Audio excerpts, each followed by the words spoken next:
जिस टॉपिक के बारे में हम बात करेंगे वो है मिर्गी या एपिलेप्सी। क्या है, ये कितना कॉमन है, इसके इलाज किस तरह से मुमकिन है और इलाज के सिलसिले में मरीज़ को क्या क्या दुश्वारी पेश आती है, हम इस बारे में बात करेंगे। अस्सलाम वालेकुम, मैं हूं एमन सिद्दीकी और आप देख रहे हैं हमारा यूट्यूब चैनल। आज का हमारा टॉपिक है मिर्गी। मिर्गी क्या है, इसकी वजूहात क्या हैं, इसकी डायग्नोसिस क्या है और इसका इलाज क्या है। इस हवाले से बात करने के लिए आज हमारे साथ मौजूद हैं डॉक्टर वैस हशमत साहब, जो कि आगा खान यूनिवर्सिटी हॉस्पिटल और मामजी में एज कंसल्टेंट न्यूरोलॉजिस्ट की खदमात अंजाम दे रहे हैं। आइए चलते हैं और इस हवाले से मजीद बात करते हैं डॉक्टर साहब से।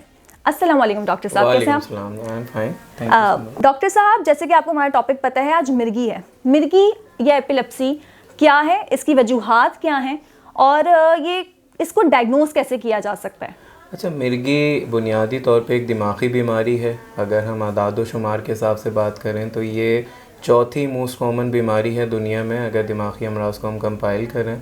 बेसिकली ये एक ऐसी दिमागी बीमारी है जिसमें दिमाग के अंदर मुख्तलिफ़ किस्म के जो इलेक्ट्रिक सिग्नल्स हैं या जो दिमागी बरक़ी पैगामात होते हैं उनमें खलल आ जाता है, जिसकी वजह से दिमाग की वर्किंग में समझें आप थोड़ी डिस्ट्रप्शन हो सकती है, जिसकी वजह से या तो हाथ, पैर या जिस्म का कोई भी हिस्सा बार बार हिल सकता है, जिसको हम फिट्स या सीजर्स कहते हैं। और अगर ये चीज़ बहुत बढ़ जाए तो बाज़ औक़ात इंसान बेहोश भी हो सकता है।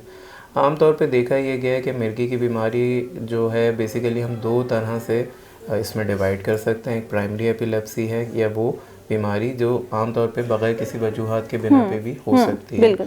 दूसरी वो होती हैं कि जिसमें कोई ख़ास वजह होती है, जैसे कोई दिमाग की चोट है, अच्छा, या कोई ब्रेन ट्यूमर है, या दिमाग की कोई ऐसा फ्लो में नुकसान पहुंचता है, जैसे वो बर्थ पे है या पैदाइश से बच्चों के दिमाग में कोई मसला होता है, या गर्दन तोड़ बुखार या कुछ अद्वियात, तो उसकी वजह से भी फिट्स या एपिलेप्सी का मसला हो सकता है।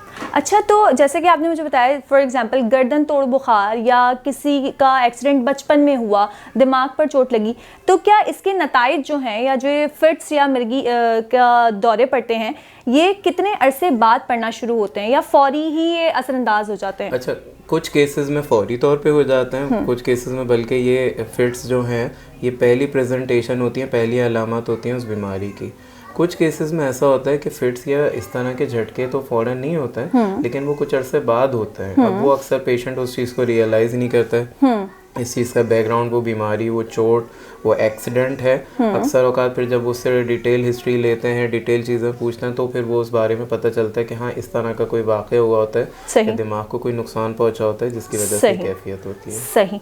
तो बंदे जो मरीज़ है उसको किस तरीके से डायग्नोज होगा या किस तरीके से अलामात इसकी क्या हैं कि पता चलेगा कि ये जो दौरा पड़ा है ये मिर्गी का दौरा है? सबसे ज़रूरी चीज़ इसमें होती है कि एक डिटेल हिस्ट्री टेकिंग होती है, मरीज़ से तफसील से सारी अलामात पूछी जाती हैं। वो अलामात बिल्कुल शुरू से हम पूछते हैं कि क्या अलामत शुरू हुई, किस तरह से झटके शुरू हुए, जिस्म के किस हिस्से से हुए, किस तरह से वो नमूदार होते हैं, किस वक्त होते हैं। इसके बाद का जो स्टेप आता है वो ये आता है कि हम मरीज़ से मुख्तलिफ़ किस्म के टेस्ट एडवाइस करते हैं। इसमें आमतौर पे CT स्कैन है या MRI है दिमाग का, उनसे काफ़ी मदद मिलती है। बच्चों में बिल्कुल ख़ास तौर पे जो न्यूबॉर्न बच्चे हैं उसमें आमतौर पे इसमें अल्ट्रासाउंड दिमाग का होता है, वो किया जाता है, उससे पता चलता है। इसके अलावा एक ख़ास टेस्ट जिसको इलेक्ट्रोएन्सेफेलोग्राम या EEG कहते हैं, ये बेसिकली एक ECG की तरह का एक टेस्ट होता है, जिसमें बेसिकली ये पता चलता है कि दिमाग में जो बरक़ी लहरें हैं वो किस तरह की चल रही हैं, उनकी वर्किंग कैसी है। इसके अलावा कुछ और टेस्ट होते हैं जिसमें कुछ अद्वियात के लेवल्स चेक कराए जाते हैं। इसके अलावा मज़ीद टेस्ट भी होते हैं जो आपका मौलिज न्यूरोलॉजिस्ट आपको एडवाइस कर सकता है, इनसे इस बारे में तशख़ीस होती है। सही। अभी आपने जैसे कि मेंशन किया कि न्यूबॉर्न बेबीज़, तो ये न्यूबॉर्न बेबीज़ में भी स्टार्ट हो जाता है और किस जेंडर में ज़्यादा देखने में पाया गया है, किस एज ग्रुप में ज़्यादा देखने में पाया गया? न्यूबॉर्न बेबीज़ की अगर बात करें तो उसमें बहुत सारी वजूहात हैं। अगर वो कोई दिमाग का इन्फेक्शन है, जैसे गर्दन तोड़ बुखार जिसको हम कहते हैं, उसकी वजह से भी हो सकता है। कोई न्यूबॉर्न डिफेक्ट्स हैं, बर्थ डिफेक्ट्स, उसकी वजह से भी हो सकता है कि अगर दिमाग की पूरी तरह से ग्रोथ नहीं हुई होती है। या एक मसला जिसको हम सेरेब्रल हाइपोक्सिया कहते हैं, ठीक है, दिमाग को ऑक्सीजन नहीं पहुँच पाती, वो भले माँ के पेट से हो या फिर यह है कि पैदाइश के दौरान अगर कोई मसला होता है तो इसकी वजह से दिमाग की ग्रोथ नहीं होती है, तो उसकी वजह से भी ये शिकायतें हो सकती हैं। जहाँ तक बात आती है न्यू बॉर्न्स में, तो वो जेंडर ऑलमोस्ट सेम ही इंसिडेंस देखी गई है। सही है। मतलब बच्चों में बच्चियों में एक जैसी देखी गई अच्छा। है। जो बड़े मरीज़ हैं, जो हम आप बात करें कि फर्स्ट डिकेड या सेकंड डिकेड के बाद से आना शुरू होते हैं पेशेंट, तो उनमें आमतौर पे देखा गया कि ये ख़वातीन में ज़्यादा इसकी अलामात पाई जाती हैं एज़ कम्पेयर के मर्दों में। तो औरतों में ये चीज़ ज़्यादा देखी गई है। अच्छा, जैसे आपने बताया औरतों में देखी गई है, क्या इसका ताल्लुक ज़हनी दबाव से है कि किसी इंसान को ज़हनी दबाव हो गया, तो ये भी वजूहात में शामिल हो सकता है कि ज़हनी दबाव है, स्ट्रेस है, डिप्रेशन है, एंग्जाइटी है, इस वजह से भी हो सकता है? देखें, अगर जो एक हम अपनी उसमें कहते हैं कि ट्रिगर्स होते हैं सीजर्स के या फिट्स के, तो उनमें से एक स्ट्रेस है, परेशानी है, ये बिल्कुल इसमें शामिल है फिट्स के ट्रिगर करने में। इसके अलावा और बहुत सारी वजूहात होती हैं, जैसे कि अगर कोई साथ में अगर नींद की कमी है, या अगर मुनशियात का इस्तेमाल है, अल्कोहल है, या इवन अगर हम बात करें कि उसमें डिफरेंट तरह के चर्स है या और नशे हैं, उनकी वजह से भी हो सकता है। इसके अलावा अगर कैफीन का इंटेक बहुत ज़्यादा है, तो ये भी फिट्स करा सकते हैं। जो अलामात हैं, इसमें बेसिकली जानना ज़रूरी होता है कि ये फिट क्या टेंशन परेशानी की वजह से प्रोवोक हुआ है, मतलब है तो फिर एपिलेप्सी की बीमारी, लेकिन फिट्स की वजह से वो चीज़ बढ़ गई है, या ये प्योरली ऐसा झटका है कि जिसका ताल्लुक आसाबी या नफ्सियाती मसाइल से, वो बेसिकली मिर्गी नहीं होती। अच्छा। तो उस बारे में उससे डिटेल पूछी जाती है पेशेंट से, उससे बाद में पता चलता है। पाकिस्तान में किस हद तक देखने में पाया गया?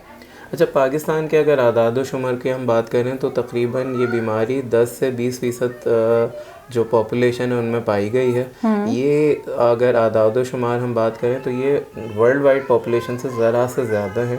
जो WHO की रिपोर्ट है वो देती है कि तकरीबन 10% ऑफ पॉपुलेशन है, उसके अंदर ये चीज़ ज़्यादा देखी गई है कि फिट्स ज़िंदगी किसी न किसी हिस्से में होते हैं। पाकिस्तान में वो ज़रा सा देखा जाए तो ज़्यादा है।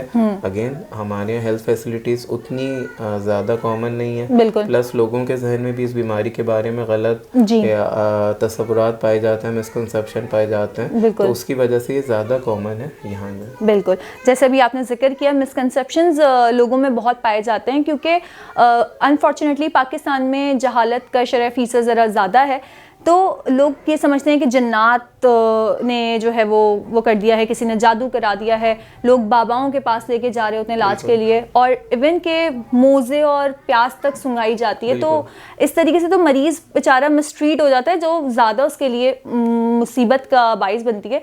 इस हवाले से आप क्या कहना चाहेंगे कि ये लोगों को इस हवाले से क्या आगाही देना चाहेंगे? अच्छा, अब अवेयरनेस काफ़ी बढ़ रही है, लेकिन स्टिल मैं कहता हूँ कि अवेयरनेस गैप है पाकिस्तानी पॉपुलेशन के हिसाब से। अक्सर औकात इस बीमारी को बीमारी मानते ही नहीं है, वो इसे जन्नात, सवारी, भूत प्रेत इस तरह के तस्वुरात से मेंशन करते हैं, इस चीज़ को करते हैं। कभी भी पेशेंट डायरेक्टली हमारे पास अक्सर नहीं आता है, वो ज़्यादातर इन लोगों के पास जाते हैं और वहाँ से बीमारी और बढ़ती चली जाती है। इसमें सबसे ज़रूरी चीज़ ये है कि जितनी जल्दी तशख़ीस होती है, डायग्नोसिस बनता है, ट्रीटमेंट स्टार्ट करते हैं, उतना जल्दी इसका इलाज मुमकिन है। अक्सर औकात पेशेंट ये होता है, वो ज़्यादातर इनके पास जा रहा होता है तो ट्रीटमेंट नहीं हो रहा होता, उसको एक असाबी नफ्सियाती मसाइल बना के पेश किया जा रहा है। इवन मीडिया में भी उसका पोर्ट्रेयल अगर हम करें तो बहुत ज़्यादा ख़राब इस तरह से होता है कि काफ़ी दफ़ा इस तरह से दिखाया जाता है कि अगर किसी को मिर्गी है तो ये या तो ये नफ्सियाती बीमारी है, या उसको बताया जाता है कि इसका जादू टोने से ताल्लुक़ है, इस तरह की चीज़ों से। तो इस बारे में बहुत गलत तस्वुरात हैं।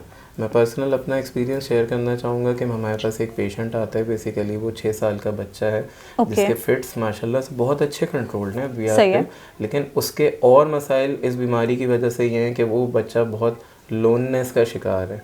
उसको स्कूल में बड़ा एक इम्तियाजी सलूक किया जाता है, उसके साथ अगर हम बात करें तो उसे प्लेग्राउंड में कोई नहीं खेलता, उसके साथ मोहल्ले में कोई नहीं खेलता। उन्हें लगता है कि बीमारी एक फर्द से दूसरे फर्द में जाने वाली बीमारी है, कंटेजियस है। तो उसकी वजह से उसकी वैसे मेडिकल अगर आप बात करें तो हेल्थ बहुत अच्छी है, फिट्स कंट्रोल्ड है, लेकिन अगर साइकोलॉजिकल हेल्थ की बात करें तो वो बड़ी ख़राब है, जस्ट बिकॉज लोगों के तस्वुरात इस जिले में काफ़ी गलत हैं। सही, तो यानी कि एक इंसान जो कि जिस्मानी बीमारी से भी जूझ रहा है, उस बेचारे को फिर ये सब भी बर्दाश्त करना पड़ता है। बिल्कुल। तो आपके हिसाब से इसका इलाज क्या है?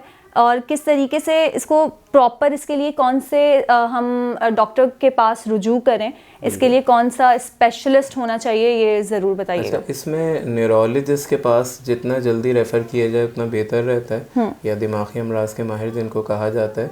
तो अब बात ये आ जाती है कि इसका इलाज अद्वियात से मुमकिन है।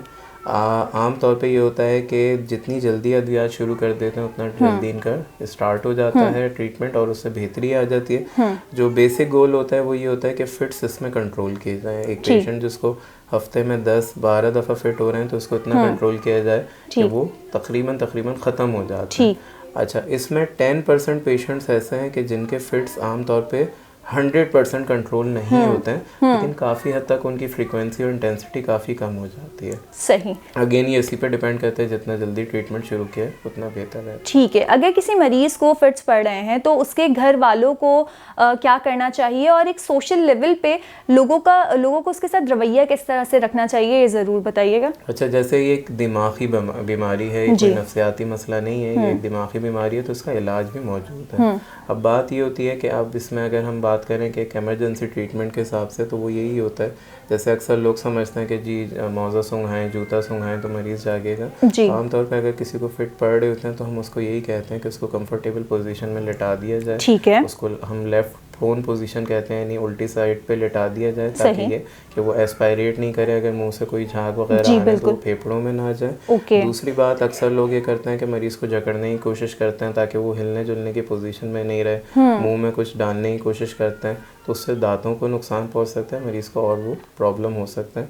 दूसरा, नियरेस्ट हॉस्पिटल या जो भी तिब्बी फैसिलिटी है उधर जल्द से जल्द मुंतकिल किया जाए ताकि उसमें इलाज शुरू हो सके। जहाँ तक अवेयरनेस की बात आती है तो इसका ट्रीटमेंट के हिसाब से पेशेंट को इनकरेज करना चाहिए कि इसके हिसाब से वो अपना हालात आसान पैदा किए जाए ताकि वो अपनी ट्रीटमेंट कर सके। अब वो उसमें ज़ाहिर है स्टेट लेवल पे भी चीज़ें होनी चाहिए, कानून साजी होनी चाहिए। इसके अलावा उनको इस तरह से प्रोवाइड करनी चाहिए कि मेडिकेशंस उनको प्रोवाइड की जाएँ, उनको जॉब में अगर मुश्किलात आ रही हैं तो वो ज़रा आसान पैदा की जाए। अक्सर पेशेंट्स आते हैं हमारे पास जो बच्चे हैं स्कूल में पढ़ रहे हैं, तो उनको कुछ लेटर्स बना के हम देते हैं कि भाई अगर इनको होता है फिट इस तरह से, उनके टीचर्स क्या फर्स्ट एड दे सकते हैं, वो चीज़ उसमें प्रोवाइड की जाए। ट्रीटमेंट के हिसाब से जो काफ़ी अद्वियात हैं इसमें वो कुछ महंगी हैं, तो एज़ कम्पेयर के अगर वो एक डेवलप वर्ल्ड की बात करें तो अक्सर पेशेंट हमारे अफोर्ड करने में मुश्किल हो सकती है। तो उनको अगर ये चीज़ किसी एनजीओ के थ्रू या स्टेट लेवल पे दे दी जाए तो काफ़ी हद तक इस मर्ज़ पे काबू पाया जा सकता है। Thank you so much doctor साहब, हमें अपना कीमती वक्त देने के लिए। अच्छा डॉक्टर साहब, अगर किसी को कोई बीमारी है या आपसे डायरेक्ट रब्ता करना चाहता है तो किस तरीके से आपसे रब्ता कर सकता है? मुझसे व्हाट्सएप के थ्रू पेशेंट कनेक्ट कर सकते हैं, ये नंबर शेयर कर रहे हैं स्क्रीन के ऊपर, इसके ज़रिए व्हाट्सएप पे मुझसे अपने वो मसाइल डिस्कस कर सकते हैं और उसके बारे में फ़र्दर गाइडेंस हासिल कर सकते हैं। सो व्यूअर्स, जैसे कि आज आपने जाना कि मिर्गी क्या है और इसकी डायग्नोसिस क्या है, इसका इलाज किस तरीके से बेहतर और मुमकिन बनाया जा सकता है, डॉक्टर साहब से रब्ता करने के लिए हमारी स्क्रीन के नीचे नंबर दिया गया है, आप उनसे डायरेक्ट रब्ता कर सकते हैं। इसी तरीके की मजीद मालूमाती वीडियोस देखने के लिए हमारा चैनल ज़रूर सब्सक्राइब कीजिएगा। मुझे दीजिए इजाज़त, अपना और अपने गिरदो नवा का ख्याल रखिएगा। अल्लाह हाफ़िज़।